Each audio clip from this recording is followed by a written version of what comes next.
I didn't plan to see her that day. It was just laundry day, the kind I usually dragged out because I hated the silence of the laundromat. Rows of humming machines, the smell of detergent, the awkward shuffle of strangers. I sat with my phone in hand, half composing a text I'd never send, watching the blinking cursor disappear. That's when the dryer door near me clattered shut too hard, and she muttered something under her breath. A woman in her mid-40s, neat gray sweater rolled at the sleeves, hair pinned up like she hadn't given it much thought, but somehow looked better that way. She crouched down, pressing a coin slot that wouldn't take her quarters. I noticed the way she pressed her lips together, patient but already tired from a long day. Nurse scrubs peeked out from under her sweater. "You have to push the lever first," I said, pointing at the stubborn machine. My voice sounded too loud in the quiet room. She glanced at me, eyes sharp for a second, then softened. "Oh, I see." She tried it. It's still jammed. I stood, walking over. "Here, mind if I?" Her hand lingered on the handle just a beat too long before she let go. I nudged the lever. The machine clicked, and the coin slid through. She smiled, quick, almost apologetic. "Well, guess I needed a repairman today." Something about the way she said it stuck with me. Not flirty, just warmer than I'd expected from a stranger. I sat back down, pretending to check my phone. She carried on folding shirts, smoothing each sleeve with careful hands. My eyes kept drifting there, not in any obvious way, but in the quiet rhythm of someone who noticed details. She caught me once. I looked down at my phone fast, typing nonsense just to hide. When I glanced back, she was half smiling, like she'd seen through the act. Minutes stretched. Machines thumped and hissed. She folded a towel, then another, stacking them so precisely it felt like a kind of language. I cleared my throat. "Rough shift." She laughed softly. "You could tell. Kind of comes with the scrubs," I said, then regretted how clumsy it sounded. But she didn't seem bothered. 12 hours, most of it standing. Laundry feels like the easy part. There was a pause, but not the heavy kind. More like the quiet you lean into without meaning to. I kept looking at her hands, the way she tucked a stray thread back into a seam. She noticed. Her eyes flicked to mine and away. "You live around here?" she asked, not casually. More like testing if the conversation was allowed to go on. "Next building over. Just moved in." "That explains why I haven't seen you," she murmured. Then she pressed her lips together again, as though she hadn't meant to say it out loud. I wanted to keep talking, but the spin cycle on her machine buzzed. She gathered her basket, nodding toward me as she lifted it. "Thanks again for the repair." Her sweater sleeve slipped a little, revealing a faint bruise on her wrist. Not harsh, just the kind you get from bumping into hospital carts. I noticed, but didn't ask. Instead, I said, "Anytime." She walked past me, her shoulder brushing close enough that I caught the faint scent of coffee and antiseptic. At the door, she glanced back once, like she was deciding something. Then she left. I sat there, phone still in my hand, but this time not pretending.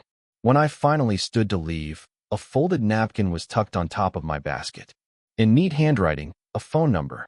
I stared at it for a long time before picking it up. And that was the beginning of something I couldn't quite name. I didn't call her right away.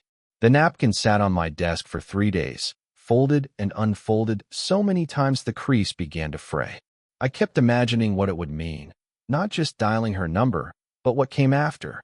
On the 4th evening, I texted instead. Something safe. "Thanks again for the help with the dryer." A few minutes later, 3 dots blinked, then disappeared. I thought that was the end. But then, "You mean thanks for letting you play handyman?" "You're welcome." I stared at it longer than I should have. My thumbs hovered, deleting half-sent replies until finally, "Coffee sometime?" My treat. Her answer came slower this time. "Maybe." I don't usually say yes to things like this. But the next Sunday afternoon, I found myself standing outside her apartment, 2 mugs of takeout coffee warming my hands. She opened the door wearing a loose cardigan, hair down this time. She looked younger and older at once. Younger because she wasn't in scrubs, older because the faint lines at her eyes softened without the sharp light of fluorescent hospital halls. "You didn't have to bring coffee," she said, though she stepped aside to let me in. "I owed you," I said. Her place smelled faintly of lemon cleaner, books, and something simmering on the stove. It felt lived in, but quiet, like someone had gotten used to eating meals alone. She set the mugs on the table, then leaned against the counter, crossing her arms. "So, new neighbor, what's your story?" I hesitated. "Not much to tell. I work at the bookstore near the corner. Just trying to figure out what comes next." She raised an eyebrow. "That's a young man's answer." I laughed, nervous. "And what's the older woman's answer?" The words slipped out before I could stop them, but she didn't flinch. She only smiled, faintly. "Survive the shift. Pay the bills. Try not to think too much about the rest." Her honesty startled me. It wasn't bitter, just matter of fact. She picked up her mug and sipped, her hand brushing the rim like she needed the warmth more than the caffeine. Silence stretched, but it wasn't empty. I kept watching the way she cupped the mug, her fingers tapping lightly against the ceramic. She noticed. "You're quiet." "I'm just not used to this," I admitted. "This?" Someone actually asking me questions. Listening. Her expression shifted. Something unreadable, almost tender. She didn't say anything, but the weight of her gaze held me there longer than I expected. We moved to the small couch, mugs balanced on our knees. She asked about the bookstore, and I told her how people always left notes in the margins of used books. She said she once found a grocery list tucked inside a patient's file and kept it, not because it mattered, but because it reminded her that everyone's life was bigger than the moment you saw them in. I wanted to ask if she kept the napkin with my number, but I didn't. Instead, I said, "You must see so much." "Too much," she whispered. Then, catching herself, she shook her head. "Sorry, that's not first conversation material." But I understood. More than I expected. The evening slipped by, soft and unhurried. At one point, I noticed her cardigan had slipped from her shoulder, and without thinking, I reached out and pulled it back up. My fingers brushed the curve of her arm, light as static. She froze for half a second, then gave a small laugh that didn't quite reach her eyes. "Careful," she murmured, voice quiet, like the air might break if we pushed too far. I leaned back quickly, embarrassed. "Sorry." But she didn't seem angry. Her gaze lingered, softer now, as if she were remembering something far away. The clock on the wall ticked louder than it should have. She set her mug down, folding her hands in her lap.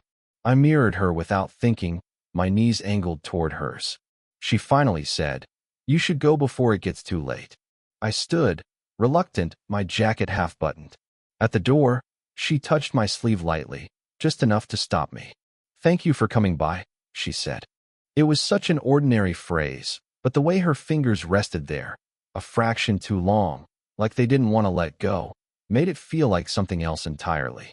Walking back to my apartment, my arm still burned with the ghost of her touch.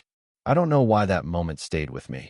Maybe because it felt like someone finally saw me. It didn't take long before her place became familiar. Too familiar.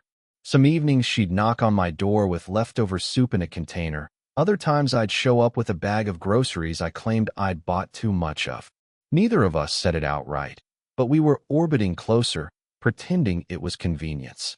One evening, she let me help replace a flickering light bulb in her kitchen.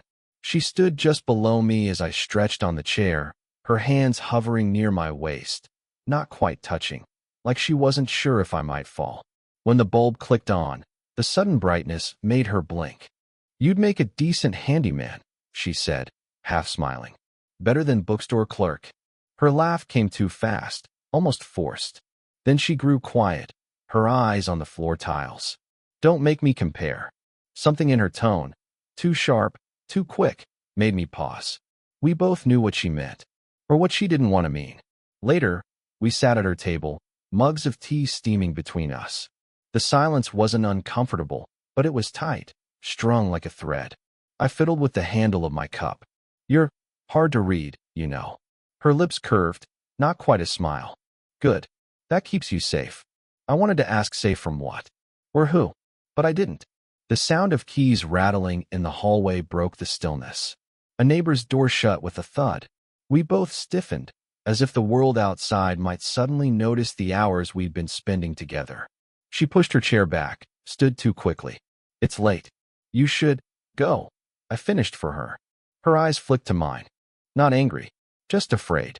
Of what it might look like. Of what it might turn into. I stood too, though neither of us moved toward the door.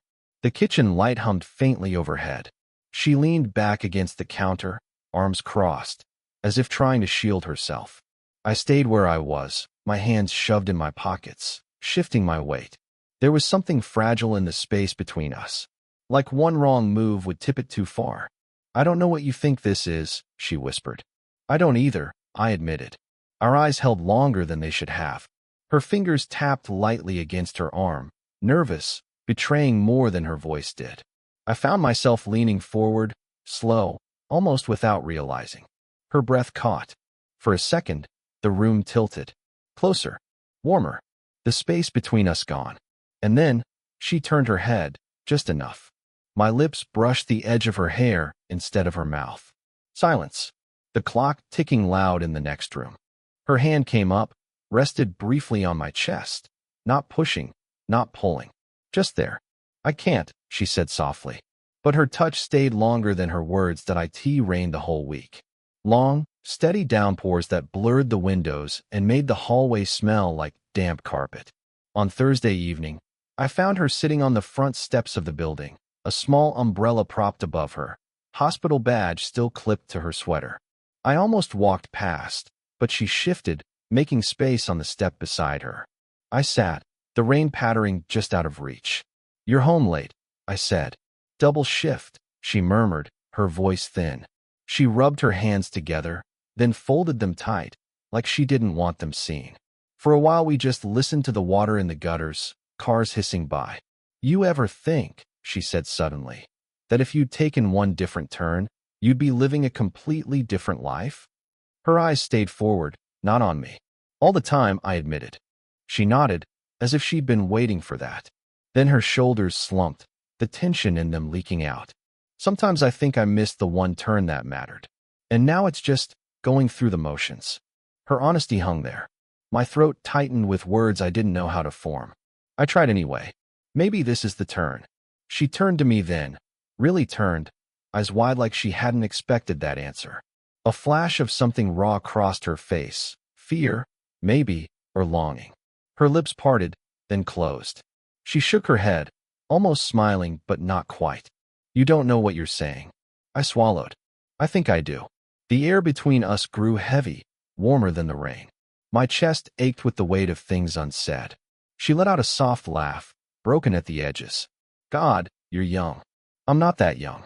You are, she said, but quieter now, softer, like she wasn't sure. We sat in silence again. She leaned back against the step, her hair loosening from its clip, strands clinging to her damp skin. I couldn't stop watching. After a while, she whispered, I don't know what you want from me. The words stung, though she didn't mean them to. I turned the handle of my umbrella in my hands, twisting it. Maybe I just want someone who doesn't look right through me. Her breath caught, sharp. She pressed her palms against her knees, as if steadying herself. That's not fair, she said, voice low. You don't know how much I see. The rain filled the space between us again, louder now. She was trembling, though I wasn't sure if it was from the cold or the truth of what she'd just said. I wanted to reach for her, to place my hand over hers. But I didn't. Instead, I said, then tell me.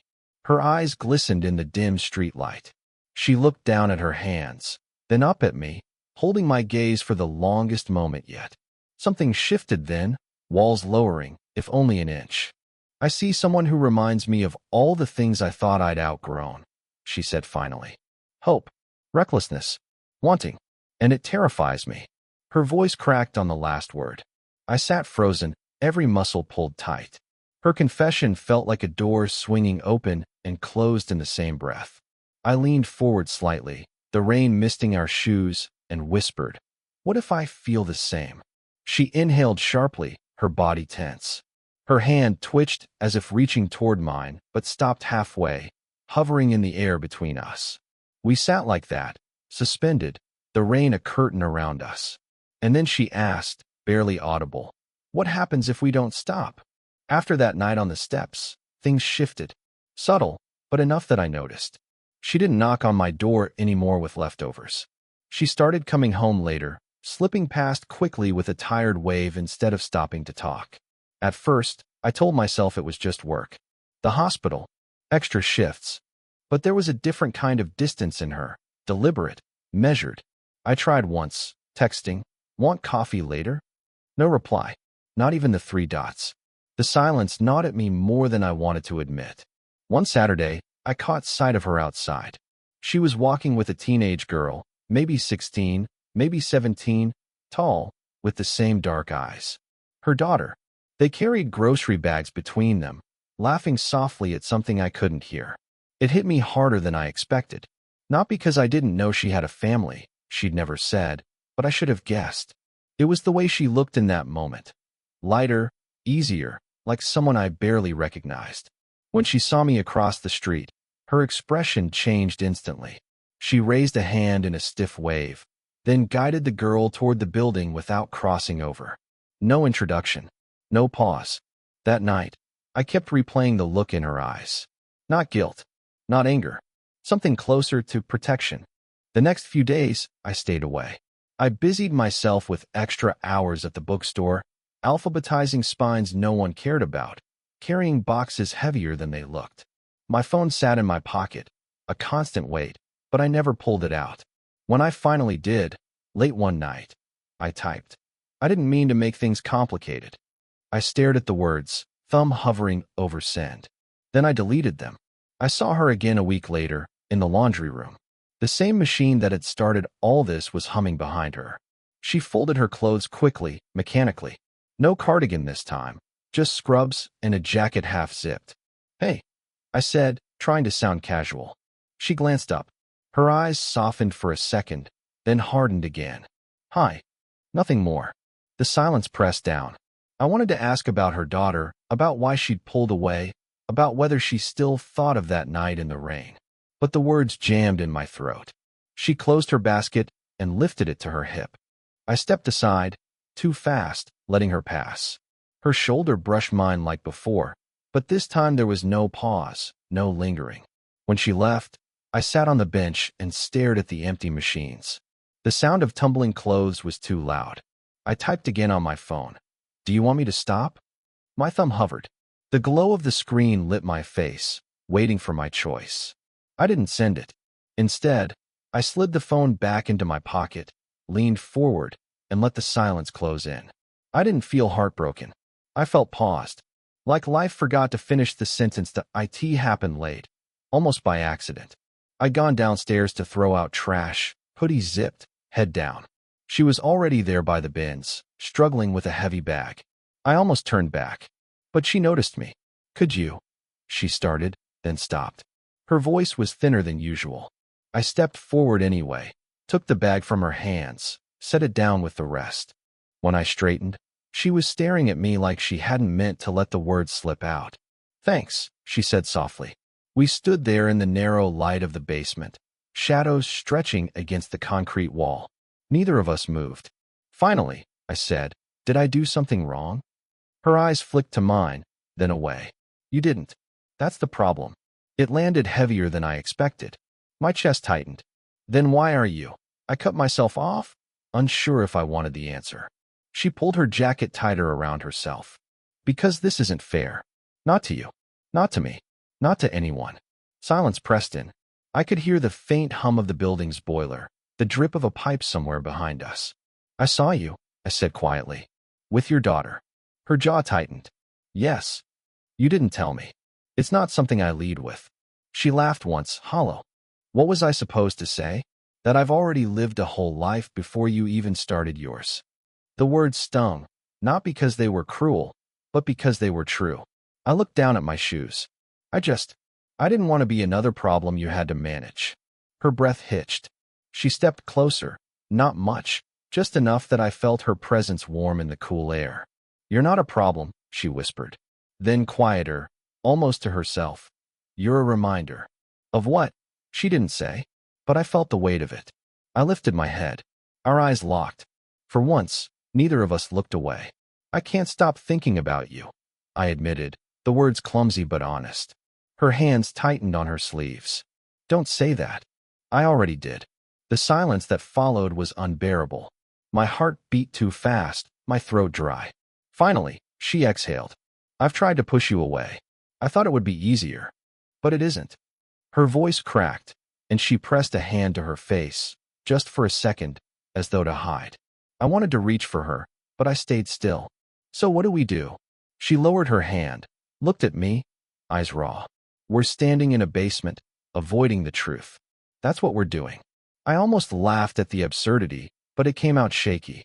She shook her head, then stepped closer again, close enough that I could see the faint line of tiredness under her eyes, the way her lips trembled with words unsaid.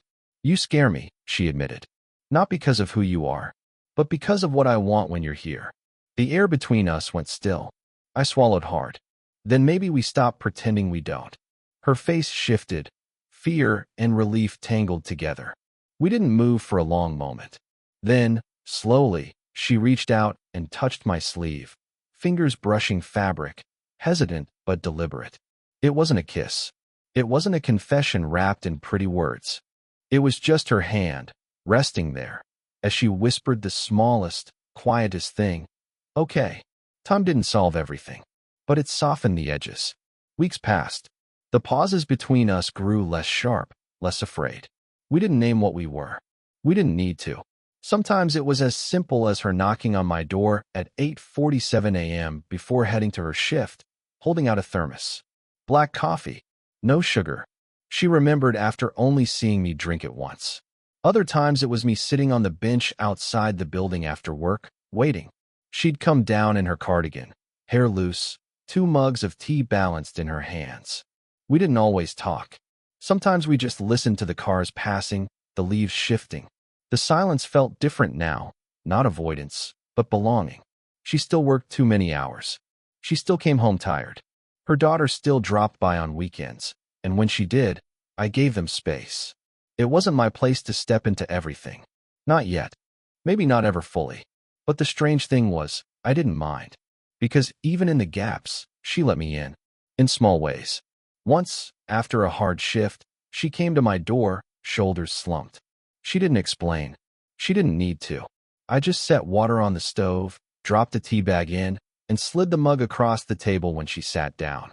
Her hands wrapped around it, steadying. Better, she said simply, eyes on me instead of the tea. We laughed sometimes, too. Quiet, dry humor. Like the day she watched me try and fail to fix the same dryer that had first brought us together. You'll never learn, she said, shaking her head. Guess I'm hoping you'll keep needing me. I shot back. Her look lingered long enough that I realized she already did. Life didn't become a movie. It became something smaller, but steadier. Shared groceries.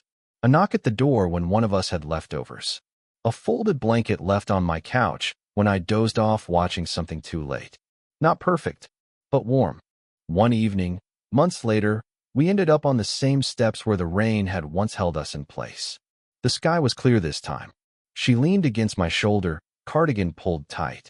You know, she said, I used to think my life was already written, that I was just finishing the last chapters. And now? I asked. She was quiet for a long time. Then, now I think maybe it just took me longer to find the right part. Her words sank into me, soft but steady. We sat until the air cooled, the streetlights flickering on. Neither of us needed to say more.